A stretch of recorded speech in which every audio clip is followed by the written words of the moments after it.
इस टाइम हम carriage factory इज्तिमा वाली जगह पर मौजूद हैं। बहुत सख्त तूफ़ान आया है इस टाइम और बारिश भी शुरू हो गई है। बहुत बड़ी तादाद है लोगों की, बहुत लाखों की तादाद में लोग हैं इस टाइम यहाँ पर और बहुत सख्त हवाएं चल रही हैं। तूफ़ान आया हुआ है, खैमे काफ़ी हद तक उखड़ गए यहाँ पे।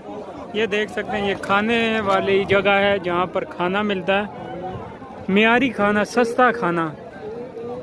और ये देखें लोग, दोबारा आवाज़ चल पड़ी है और ये खैमे उड़ रहे हैं। इस टाइम मौसम बहुत शदीद हो गया यहाँ पर।